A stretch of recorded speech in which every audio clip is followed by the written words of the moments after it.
Hello to all my story lovers. Welcome back in Storytime channel. I'm Pallavi reading interesting books for you. Today I'm reading chapter number 23, Life's Secret Lessons, written by the great Sudha Murty and taken from the book The Day I Stopped Drinking Milk. In the last video, we completed lessons from first to fourth. Now, in this video, we will conclude the next lessons. Now, let's go to the fifth lesson. My fifth lesson. During one of my train journeys, I met a lady. She hugged me and held my hand tightly. Then she sat next to me and said, "Oh, don't you remember me? I am your classmate from Hubli. You used to share my lunch with me every day. I have read all your books." I was very uncomfortable because I did not remember her and she was not letting go of my hand. But I thought that sometimes it is hard to recognize a person because of changes in external appearance due to age and passage of time. I told her, "I'm sorry, I don't remember you. However, it is nice to meet you." The lady still would not leave me. At the end, she gave me a letter. She said, "My son is very intelligent and is going to abroad for further studies. Can the foundation help him?" This behavior was not an exception because I receive such requests all the time. I have met many people who want to take advantage of the foundation's name and my position in it. I have learned that whenever I meet a person, I should expect to get a letter from him or her soon asking for money. All of them remind me that I am like a water tap in a dry area, unthanked if it runs, and curse if it doesn't. I have learned to be patient and to recognize people's intentions. Now, the sixth lesson. My sixth lesson. I was attending a music concert and I sat the back because I thought that I could easily leave if I get bored. There were two well-dressed women wearing big diamond earrings sitting in front of me. Let's call the first lady A and the second one B. I could see that they were from affluent families. They were quite loud in their conversation, so I could clearly hear what they were saying. A said to B, "My daughter is quite useless. I want her to work somewhere.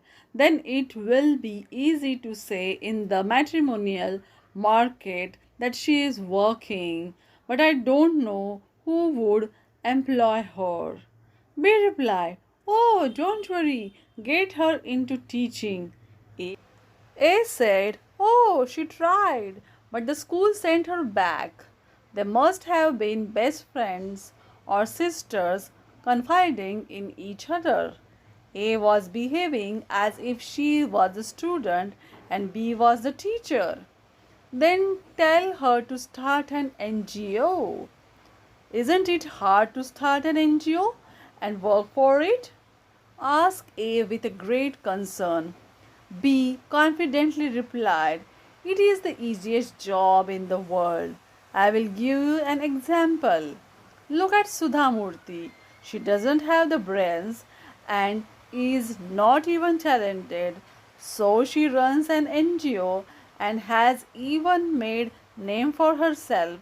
When she can run an NGO, Anybody can run one. I had to interrupt their conversation, so I tapped one of them on the shoulder. Do you know Sudha Murty? I asked. Confidently, B said, Of course. A seemed baffled, but B looked confident. Of course, we know her very well. When did you last meet her? This morning. And by the way, who are you? Calmly I replied, I am Sudha Murty. Without batting an eyelid, B gave me a big smile and said, Oh, you have changed so much since morning. I didn't even recognize you. No, I haven't changed, I said, because I never met you in the morning. I want to give you some unsolicited advice because I really feel that you need it. When a doctor makes a mistake, a person goes 6 feet below the ground. When a judge makes a mistake, a person is hung 6 feet above the ground. But when a teacher makes a mistake, the entire batch of students is destroyed. Don't ever look down on teachers. If you had good teachers, you wouldn't be sitting here talking like this today. Don't look down on social work either. Only a person with compassionate heart and sound judgment can be a philanthropist. When a person in front of you is in need of help, you must decide in a short duration whether you should give money to that person or not, how much you should give, or for how long. Understanding human beings is much more difficult than understanding computers. I will accept that I may not be intelligent, but more than that, you should know that you are stupid. I walk out feeling brave and happy. From this incident, I learned that I must always stand up for myself and follow my heart, even if other people do not always agree with me or like it. Now, next is the seventh lesson. My seventh lesson. My son Rohan taught me the most important lesson about public speaking. He said, Amma, whenever you are on stage and are giving a speech, please remember that most people are not listening to you. Don't be under the false impression that they have come to listen to you talking about your valuable experience. They have come to see you because you are a well known personality, a writer, and a more important, it is very hard to meet you in real life. Most of the time you are touring, and if you are in office there are hurdles like security and personal assistants. They won't allow just anyone to come and see you. The foundation is not run on your personal money, it is corporate money, and it's like a honey pot. Wherever there is honey, human beings, ants, and honeybees either want to suck it or hoard it for themselves. You are usually not guarded on stage. It is easy for people to give their applications directly to you. That's why they come to see you. Don't let it go to your head. I realized the value of this lesson and it has helped in keeping me balanced and grounded. Usually, I plug my ears when people exaggerate my qualities. I know what I am and I know my shortcomings. In the 12th century, there was a famous poetess, Akka Mahadevi, who prayed to God and said, Please make me deaf. That's why I won't hear other sounds and can concentrate only on you. I follow her, so I switch my mind off during introduction sessions. Once I went to a function as a speaker, and there were many important men and women on the stage with me. I mentally switched off as the introduction started. After some time, I heard everyone clapping. I thought that it would be bad manners not to clap, and I clapped along with everybody. The person sitting next to me looked at me a bit funnily. I tried to focus on what was being said. The speaker was saying that the lady he was introducing had extraordinary qualities that only Goddess Saraswati could match. He continued praising the lady, so I asked the person sitting next to me, "Do you know who he is talking about? Which of the speakers has these qualities? I don't think I have ever met anyone like her. Have you met her?" He looked at me kindly and said, "He is talking about you." I was really upset, but I knew how to express my discomfort. When it was my turn to speak, I said, "Please discount my introduction. I am a very ordinary person, and I am only here because situations and circumstances have led me here. I am just like any one of you." But it did not really matter what I said because Rohan was right. I still received 50 applications that day. Now, the last lesson, my eighth lesson. Let's go through it.